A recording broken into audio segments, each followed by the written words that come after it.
மாண்புமிகு தமிழ்நாடு முதலமைச்சர் போற்றுதலுக்குரிய மாண்புமிகு தளபதி அவர்கள் கரூர் மாவட்டத்திற்கு பல்வேறு வளர்ச்சி திட்ட பணிகளுக்கு தொடர்ந்து நிதிகளை வழங்கி வருகின்றார்கள். அந்த வகையில் 200 ஏக்கர் பரப்பளவில் புதிய சிப்காட் அமைக்கப்படும் என்ற அறிவிப்பு சட்டமன்றத்தில் வெளியிடப்பட்டு அதற்கான அரசு இடம் தேர்வு செய்யக்கூடிய பணிகள் மிக விரைவாக முன்னெடுக்கப்பட்டு கடவூர் பகுதியில் 250 ஏக்கர் பரப்பளவுள்ள அரசு நிலம் தேர்வு செய்யப்பட்டு புதிய சிப்காட் அமைப்பதற்காக கருத்துரு அரசுக்கு அனுப்பப்பட்டிருக்கின்றன. விரைவில் அதற்கான ஒப்புதலை மாண்புமிகு முதலமைச்சருடைய வழிகாட்டுதலோடு பெற்று அதற்கான பணிகளை மாண்புமிகு முதலமைச்சருடைய திருக்கரங்களால் கரூர் மாவட்டத்தில் தொழில் வளர்ச்சி பெருகக்கூடிய அளவிற்கான பல்வேறு முன்னெடுப்புகள் அந்த சிப்காட் பகுதியிலே அமைய இருக்கின்றன. அதனைத் தொடர்ந்து ஐடி பார்க் அமைப்பதற்கான இடங்கள் தேர்வு செய்யப்பட்டு அந்த பணிகள் இப்பொழுது நிறைவு பெறக்கூடிய நிலையில் இருக்கின்றன. அரவக்குறிச்சி பகுதியில் திண்டுக்கல் தேசிய நெடுஞ்சாலையில் 6.5 ஏக்கர் பரப்பளவில் புதிய முருங்கை உற்பத்திக்கான முருங்கை பார்க் அமைப்பதற்கான இடம் தேர்வு செய்யப்பட்டு அரசுக்கு அனுப்பப்பட்டிருக்கின்றன. இப்படி தொடர்ச்சியாக பல்வேறு பணிகள் மாவட்டத்தினுடைய வளர்ச்சியில் தனி கவனம் செலுத்தி மாண்புமிகு முதலமைச்சர்கள் தொடர்ந்து வழங்கி வருகின்றார்கள்.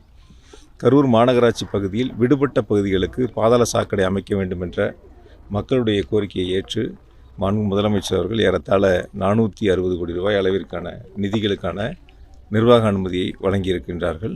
அதேபோல் கரூர் மாநகராட்சியில் குடிநீர் திட்டப் பணிகள் விரைவாக 2 நாட்களுக்கு ஒரு முறை குடிநீர் வழங்க வேண்டும் என்ற சீரிய நோக்கத்தோடு ஏறத்தாழ 260 கோடி ரூபாய் அளவிற்கான திட்டத்தை செயல்படுத்துவதற்காக நிர்வாக அனுமதிகளை வழங்கியிருக்கின்றார்கள். விரைவில் இந்த பாதாள சாக்கடை திட்டப் பணிகளும் குடிநீர் பணிகளும் டெண்டர் முடிந்த பிறகு அதற்கான பணிகளை நாம் தொடங்க இருக்கின்றோம். இப்படி தொடர்ச்சியான நிதி திட்டங்கள் என்பது மாவட்டத்தினுடைய வளர்ச்சியிலும் தொழில்துறையினுடைய வளர்ச்சியிலும் தொழில்துறையினர் சொல்லக்கூடிய கோரிக்கைகளை நிறைவேற்றக்கூடிய பணியிலும் அரசு மாண்புமிகு முதலமைச்சர்கள் தொடர்ந்து அதற்கான நிதிகளை வழங்கி வருகின்றார்கள். ஆனால் இப்போ புதிய பேருந்துகளின் பயன்பாட்டுக்கு வந்திருக்கு. அந்த பகுதிகளில் பார்த்தீங்கன்னா அது காலை மற்றும் மாலை நேரங்களில் பீக் ஹவர்ஸில் கொஞ்சம் பொதுமக்கள் மேம்பாலங்கள் வேணும். எந்த விதமான போக்குவரத்து நெரிசல் இல்லை. நீங்கள் ஏதாவது தேடி பிடிக்காதீங்க. நான் வேணால் உங்களோட வரேன், வாங்க போகலாம். இப்போ காலையில் தானே நேராக போய் பார்ப்போம், போக்குவரத்து நெரிசல் இருக்கான்னு பார்ப்போம். ஏதோ ஏடிஎம்கேக்காரங்க எடுத்து சோசியல் மீடியாவில் போடுறத வச்சு நீங்களும் கேள்வி கேட்குறீங்க. பொதுவாக சுயமாக சிந்திக்கணும். இல்லை நான் பார்த்துக்கிட்டு தான் இருக்கேன். டெய்லி ஆரம்பித்து பார்த்துக்கிட்டு தான் இருக்கிறோம். அரசு அதிகாரிகள் அங்கே இருக்காங்க, போக்குவரத்துறையினுடைய அதிகாரிகள் அங்கே இருக்காங்க, மாநகராட்சியினுடைய அலுவலர்கள் அங்கே இருக்காங்க. தொடர்ந்து பார்த்துக்கிட்டு தான் இருக்கோம்.